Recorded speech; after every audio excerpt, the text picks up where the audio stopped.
အားလုံးပဲမင်္ဂလာပါ Touch Note Channel ကနေပြန်လည်ကြိုဆိုလိုက်ပါတယ်ကျွန်တော်ဒီနေ့ပြောပြသွားမယ့်အကြောင်းအရာကတော့ Citadel Plus Primer သင်ခန်းစာရဲ့ပိုင်း20ဒီပိုင်းမှာဆိုလို့ရှိရင်ကျွန်တော်က dealing with types เนาะဒီ types တွေကိုဘယ်လိုကျွန်တော် professional ကြเนาะဘယ်လိုစနစ်တကျစီမံခန့်ခွဲရမလဲဆိုတာကိုကျွန်တော်ပြပြပေးသွားမှာဖြစ်ပါတယ်အဲ့တော့ဒီပိုင်းမှာကเนาะသူကဒီ Citadel Plus ကိုကျွန်တော်တို့ကရေးလာရင်းနဲ့အများကြီးကုတ်တွေအများကြီးဖြစ်လာတဲ့အချိန်မှာ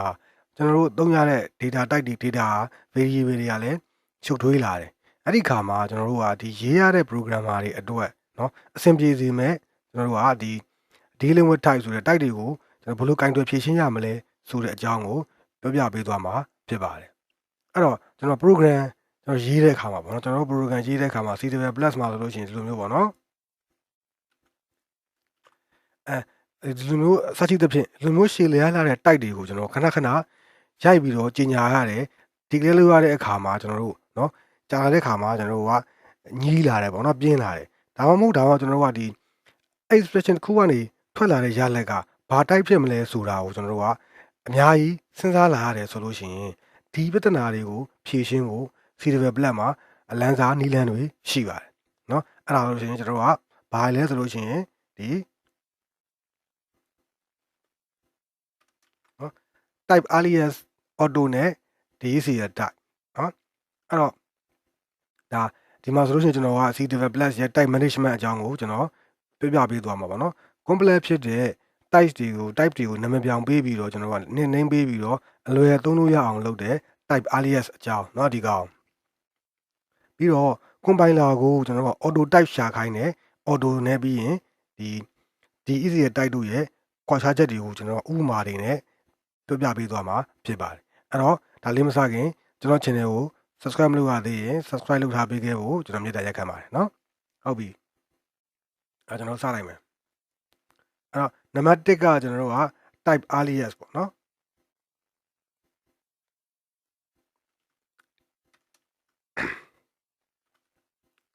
နံပါတ်1အဲ့တော့သူကဘာလဲဆိုလို့ရှိရင်ဒီ type alias မှာသူကဒီ type တစ်ခုကိုကြိုက်တဲ့เนาะကိုနှစ်သက်တဲ့နာမည်တစ်ခုပေးလိုက်တာပါအဲ့တော့ဒီနေရာမှာကျွန်တော်တို့ကနီလန်နှစ်ခုရှိတယ်ပေါ့เนาะ A ပဲထားပါเนาะ A ကျွန်တော်တို့က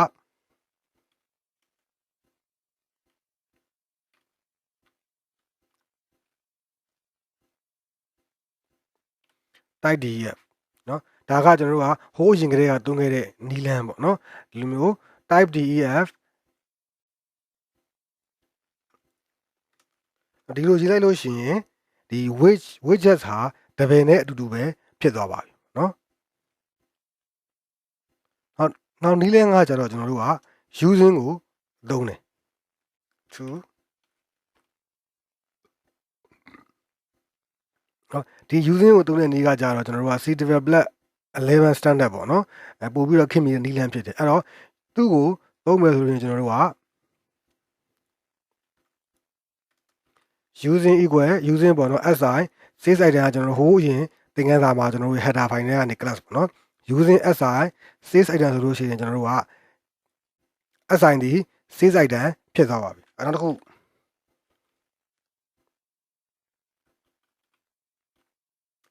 sorry လို့ထားပါတော့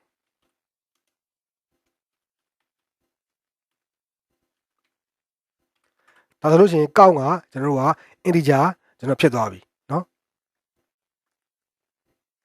အဲ့တော့ဒီနေရာမှာကျွန်တော်တို့ကသတိထားမှာတစ်ချက်ကကျွန်တော်တို့က pointer တွေကိုကျွန်တော်တို့ alias လုပ်တဲ့အခါကျွန်တော် constant နဲ့တွဲသုံးရင်သတိထားရမယ်အဲ့တော့ကျွန်တော်တို့က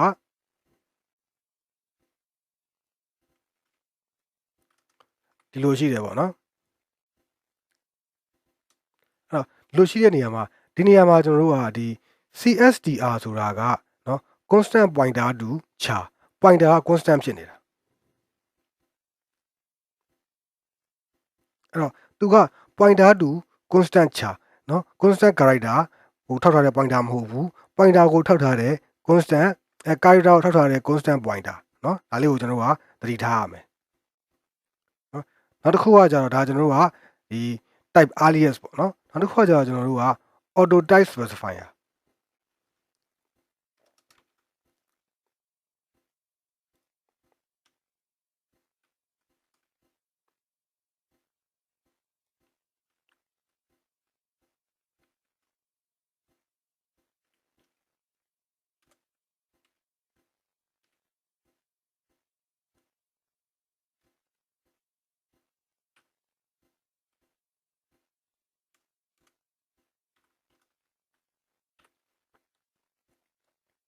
တော့ဒီ auto type specifier သူက ctable plus 11ကနေစတင်ပြီးတော့ပါဝင်လာတယ်ပြီးတော့တကယ်ကိုသူကအသုံးဝင်တယ်အဲ့တော့ကျွန်တော်တို့ကဒီ variable တစ်ခုရဲ့ type ကိုအတိအကျမသိဘူးဒါမှမဟုတ်လို့ရှိရင်ကျွန်တော်ရေးရတာမရေးချင်တော့ဘူးဆိုလို့ရှိရင်ကျွန်တော် auto ကိုသုံးလို့ရတယ်ကိုပိုင်လာကဒီ initialize value ကိုကြည့်ပြီးတော့ type ကိုသူ့ဟာသူသတ်မှတ်ပေးသွားမယ်ပေါ့နော်ဥပမာဒီလိုမျိုးပေါ့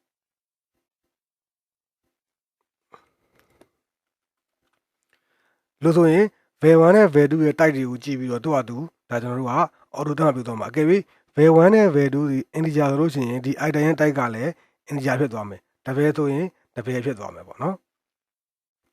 အဲ့တော့ကျွန်တော် auto ကိုသုံးတဲ့ခါကြလို့ရှိရင်ကျွန်တော်တို့ကဒီ variable ကိုချက်ချင်း initialize လုပ်ပေးရမယ်သူ့ကိုကြီးညာပြီဆိုတာနဲ့ auto နဲ့ကြီးညာပြီဆိုတာနဲ့တခါတည်းသူ့ကို initialize လုပ်ပေးရမယ်အဲ့တော့ auto ကကျွန်တော်တို့ရှေ့မှာသင်ခဲ့တဲ့ top level constant တွေကိုသူက ignore လုပ်ပါတယ်ဥပမာ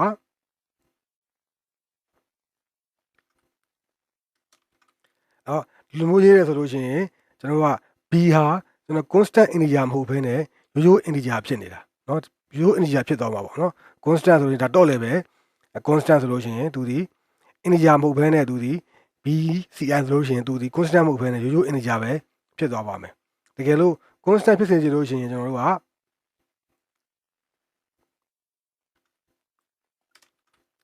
လူမျိုး constant auto ဆိုပြီးတော့တိတိကျကျရေးပေးအောင်ဒါမှကျွန်တော်တို့ b ဒီ constant ဖြစ်ပါမယ်အဲ့တော့နောက်တစ်ခုကကျွန်တော်တို့ကဘာလဲဆိုလို့ရှိရင် DCL type ပေါ့နော်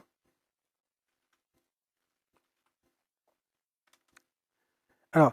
ဒီ DCL type ကဘာလဲဆိုလို့ရှိရင်ကျွန်တော်က variable တစ်ခုကိုကျွန်တော်က expression တစ်ခုရဲ့ type အတိုင်းပေးခြင်းတယ်ဒါပေမဲ့အဲ့ဒီ expression ကိုကျွန်တော်က evaluate မလုပ်ချင်ဘူးဆိုလို့ရှိရင် DCL type ကိုသုံးရပါတယ်ဟောဒီလိုလေးပေါ့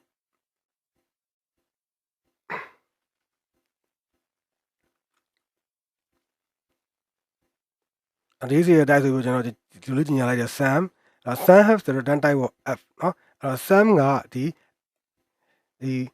f ရဲ့ return type ကျွန်တော်တို့ဖြစ်သွားမယ်အဲ့တော့ auto နဲ့မတူတာက DC ရဲ့ type က top level constant နဲ့ reference တွေကိုပါတော့ထည့်ပြီးတော့စဉ်းစားပေးတယ်ထည့်ပြီးတော့လုပ်ပေးတယ်ပေါ့เนาะအဲ့တော့နောက်ပြီးတော့ကျွန်တော်ကဒီ DC ရဲ့ type မှာကျွန်တော်လက်သေးကွင်းသုံးတဲ့ပုံလေးကိုသတိထားရမှာပေါ့เนาะကျွန်တော်တို့ကဒီလို DC ရဲ့ type i ဆိုလို့ရှိရင်ဒါဆိုရင်သူက i ရဲ့ type ကိုသူကပေးတယ်အဲ့ဒါကိုမှကျွန်တော်ကလက်သေးကွင်းတစ်ခုနဲ့တွားရေးလိုက်ပြီဆိုလို့ရှိရင်ဒီ reference ဖြစ်တဲ့ integer reference ကိုပြန်ပေးမယ်เนาะဒါလေးကကျွန်တော်တို့က interview မေးခွန်းတွေမှာခဏခဏပတ်ရတဲ့အချက်လေးဖြစ်ပါတယ်เนาะဒီ DC type ကိုလက်သေးကွင်းတစ်ခုနဲ့နှစ်ခုနဲ့เนาะသုံးနေတာမတူပါဘူးလက်သေးကွင်းတစ်ခုဆိုရင် i ရဲ့ type ကိုပြန်ပေးပါမယ်လက်သေးကွင်းနှစ်ခုဆိုလို့ရှိရင် integer reference ကိုသူကပြန်ပေးပါမယ်โอเคဟုတ်ပြီအဲ့တော့ကျွန်တော်တို့ကုတ်လေးတွေနဲ့လက်တွေ့ကြည့်လိုက်ရအောင်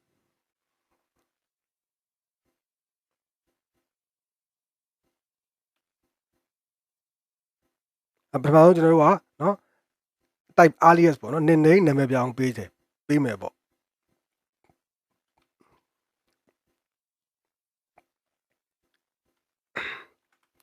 ဒီမှာဆိုရင် type ပေါ့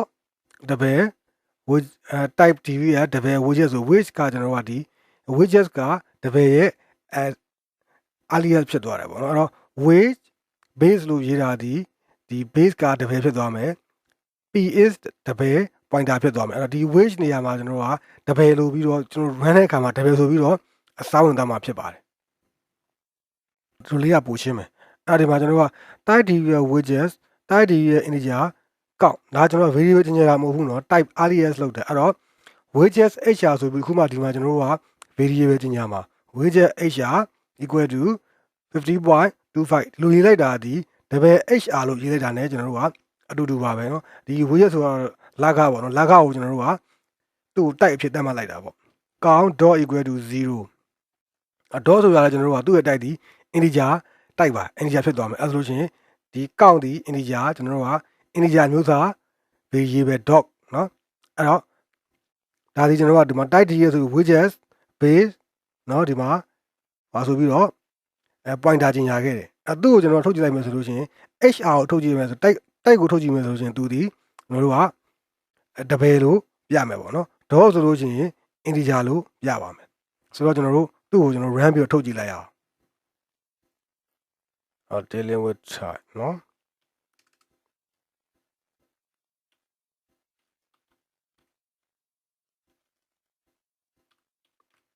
အော်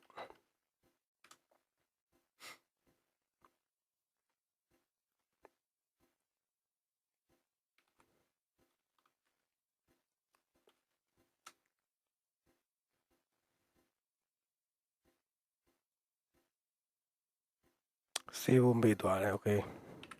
command ပြန်လုပ်မယ်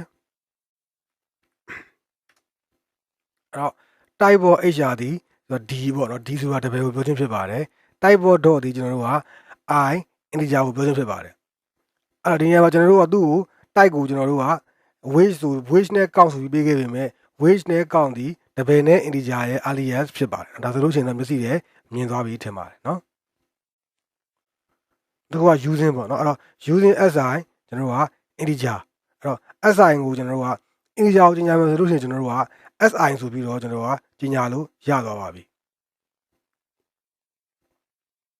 အဲ့တော့နောက်တစ်ခုကကြာကျွန်တော်တို့က pointer ပေါ့အဲ့ကွာ constant type ပေါ့နော်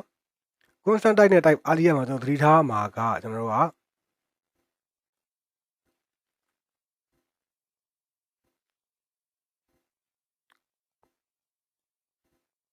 ဒါလေးပဲပေါ့နော်အဲ့တော့ဒီ type d ရဲ့ character pointer ps string နော် p string အဲ့တော့ဒါဆိုလို့ရှိရင်ကျွန်တော်တို့က cst က character ကို point လုပ်ထားတဲ့ constant pointer နော်ဒါကကြတော့ character ကို point လုပ်ထားတဲ့ constant pointer တစ်ခုစီကိုထပ်ပြီးတော့ point လုပ်ထားတဲ့ pointer နော်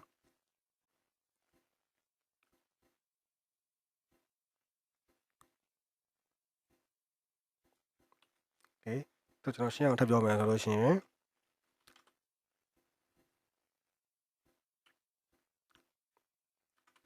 အဲ့တော့ CSTR ကနော် constant pointer to character ဒီခြာကို point ထုတ်ထားတဲ့ constant character constant pointer ပေါ့နော်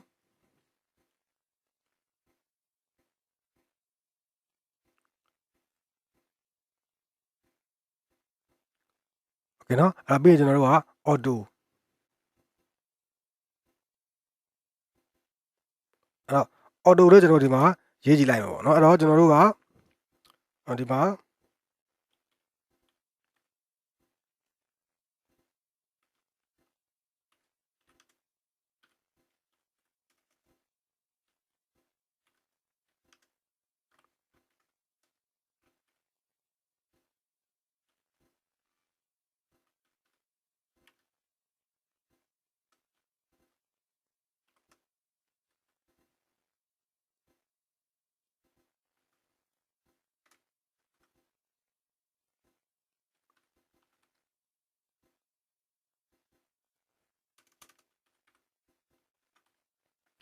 အဲ့တော့ကောက်ဆိုပြီးတော့ကျွန်တော်တို့က v1 v2 ကျင်ညာပြီးတော့ initialize လုပ်ခဲ့မယ်ပြီးရင် auto sum ဆိုပြီးတော့ v1 နဲ့ v2 ကိုပေါင်းလိုက်မယ်ပြီးတော့မှဒီ sum ရဲ့ type ကိုကျွန်တော်တို့ထုတ်ကြည့်တာပေါ့နော်ကိုယ်ပိုင်းပြန်လုပ်မယ်ပြန် run မယ်အဲ့တော့ type of sum is I ဒါတော့ v1 v2 က integer ဖြစ်တဲ့အတွက် sum ကလည်းကျွန်တော်တို့က auto ပေးထားတော့သူဒီ integer ဖြစ်သွားတယ်အဲ့တော့နောက်တစ်ခုကကျွန်တော်က DECL type ပေါ့နော် DECL type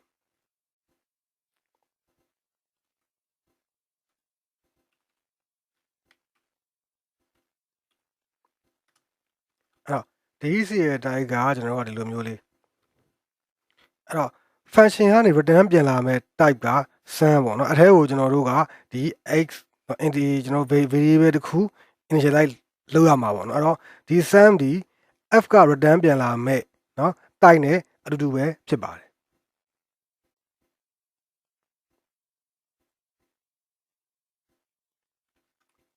ဆိုတော့ဒါလေးကိုကြည့်လိုက်ရအောင်အဲ့တော့ constant integer ci ဆိုပြီးညင်ညာခဲ့တယ် address တော့ကျွန်တော်တို့က cj equal to ci လောက်လိုက်တယ်အဲ့ဒါကိုမှကျွန်တော်တို့ဒီ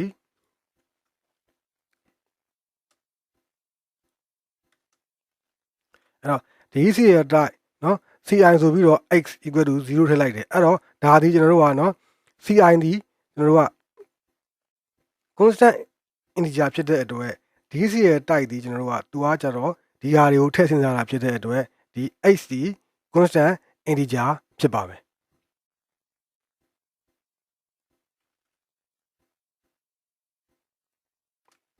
နောက်တစ်ခုက dc ရဲ့ type cj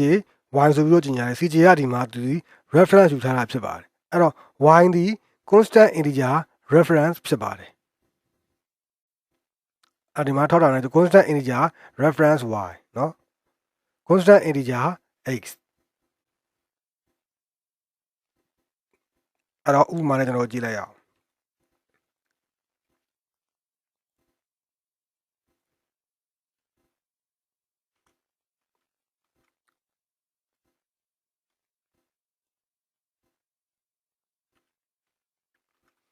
integer i ဆိုပြီးတော့ pointer နဲ့ i ကို integer ကျွန်တော်ကထောက်ထားပါတယ်အဲ့တော့ dc ရဲ့ type ကျွန်တော်က pointer ဆိုပြီးတော့ c ကိုပေးရဆိုလို့ရှိရင်ဒါဒီကျွန်တော်တို့ကနော်သူဒီမှာကို error type ပြနေဘာလို့ဆိုတော့ pointer ဒီ reference နော်ဖြစ်ပါတယ် reference ဖြစ်တဲ့အတွက်ဒီ error ဒီ c ကကျွန်တော်တို့တခါတည်း initialize လုပ်ခဲ့မှာမှန်ပါမယ်သူဒီ error type ဆိုပြီးပြနေပါတယ်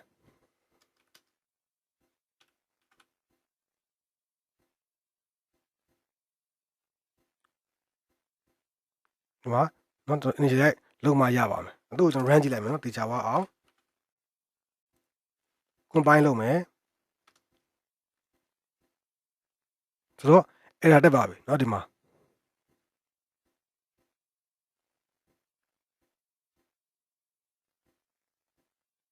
အဲ့တော့เนาะဒီမှာသူ့ကိုကျွန်တော်တို့က p ရအပေါ်မှာရှိပြီးသားဖြစ်နေတယ်ကျွန်တော်က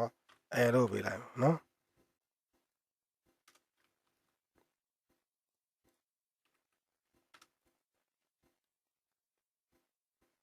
မရဘူးသူဒီကျွန်တော်တို့ကဒီမှာ error တက်ပါတယ်เนาะ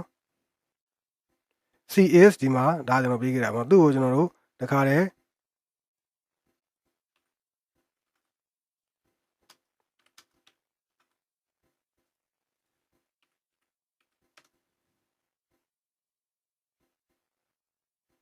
ဒါကိုကျွန်တော်တို့မှန်အောင်ရေးမယ်ဆိုလို့ရှိရင်ကျွန်တော်တို့က auto လို့ပေးရမှာဖြစ်ပါတယ်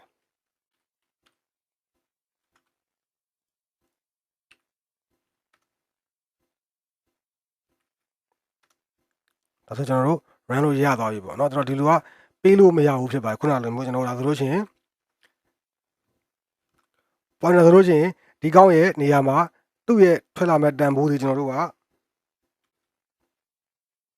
integer reference ပေါ့နော်ဒီလိုဖြစ်ပါဒါဆိုလို့ကျွန်တော်တို့ကသူ့ကိုတန်ဖိုးထည့်ပေးလို့မရပါဘူးအဲဒါခုနကကျွန်တော်တို့ combine လုပ်တဲ့အချိန်မှာကိုကျွန်တော် error တက်သွားတာဖြစ်ပါတယ်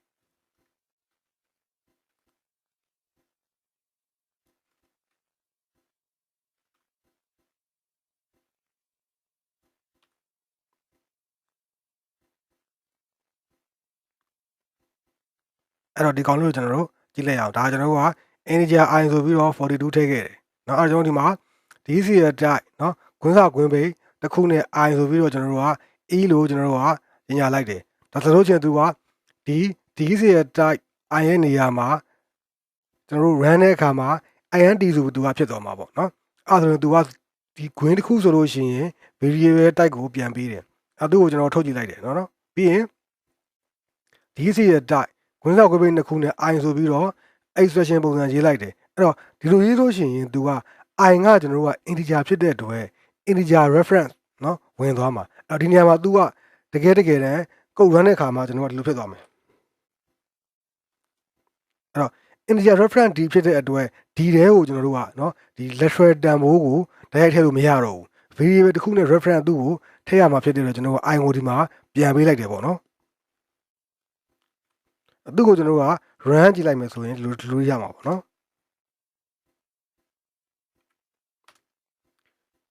နော် sorry ဒီမှာ d ဖြစ်ရပါနော်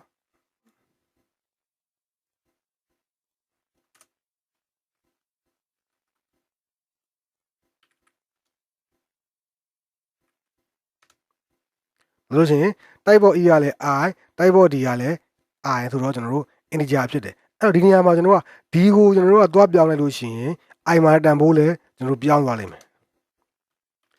ကျွန်တော်က I ရဲ့တန်ဖိုးက42ဖြစ်တဲ့အတွက် d ရဲ့တန်ဖိုးကလည်းကျွန်တော်တို့က42ဖြစ်မှာပေါ့နော်ဒါလောဆယ်မပြောင်းရင်သူ့ကိုကျွန်တော်ထုတ်ကြည့်လိုက်မယ်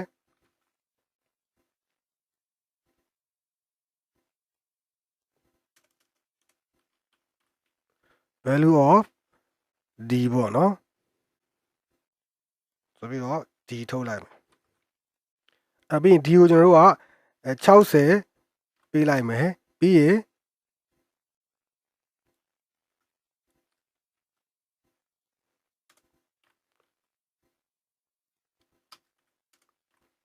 ကျွန်တော်က d ကိုပြောင်းကြတော့ဒါပေမဲ့ကျွန်တော်တို့ I ကိုထုတ်ကြည့်မယ်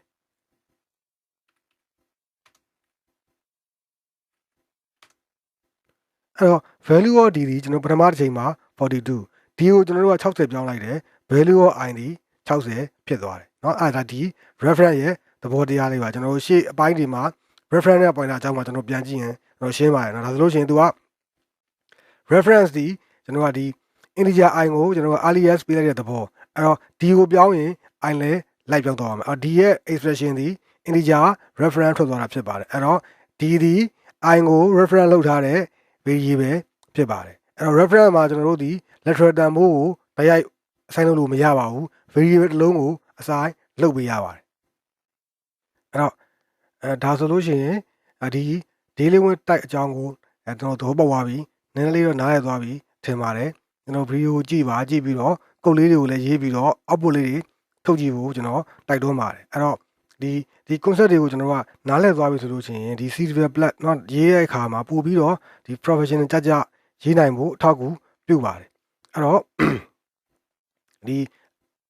အနည်းချုပ်ပြောပြလို့ရှိရင်တော့เนาะဒီအနည်းချုပ်ကတော့ type alias ကကျွန်တော်တို့ကုတ်ကိုပို့ပြီးတော့ဒီ view တဲ့ဖတ်တဲ့အခါမှာပို့ပြီးတော့ကောင်းစေတယ် auto က type တွေကိုကျွန်တော် compiler ပြီးcompiler ကိုခံမှန်းပြီးတော့သူ့ကို auto ပေးခိုင်းလိုက်တဲ့အတွက်ကျွန်တော်တို့ကဘာလာမယ်ဆိုတာကိုဒီကိုယ့်ရဲ့เนาะဒီ function ဖြစ်ဖြစ် expression ရဖြစ်ဖြစ်ဘာလာမယ်ဆိုတာကိုကျွန်တော်တို့ကစဉ်းစားစရာမလိုတော့ဘူးဒီ easy ရဲ့ type ကကြတော့ expression တစ်ခုရဲ့ type ကိုကျွန်တော်တို့ကအတိအကျယူခြင်းတဲ့အခါကျွန်တော်တို့သုံးလို့ရပါတယ်ဆိုတော့ဒီနောက်ဗီဒီယိုတွေမှာကျွန်တော်ကဒီလိုမျိုးစိတ်ဝင်စားဖို့ကောင်းတဲ့ CDV Plus เนาะသင်ခန်းစာတွေကိုကျွန်တော်ဆက်ပြီးတော့ပြောသွားပါအောင်မယ်အားလုံးကိုကျေးဇူးတင်ပါတယ်ကျွန်တော်တို့ရဲ့ channel လေးကို subscribe လုပ်ရသေးရင် subscribe လုပ်ထားပေးခဲ့ဖို့เนาะပြီးရင်ကျွန်တော်တို့ channel လေးကဗီဒီယိုလေးတွေကထောက်ကူဖြစ်တဲ့3မိနစ်ဆိုလို့ရှိရင်တကယ်ချင်းတွေကိုလည်း share ပေးဖို့မေတ္တာရက်ခံပါတယ်အားလုံးကိုကျေးဇူးတင်ပါတယ်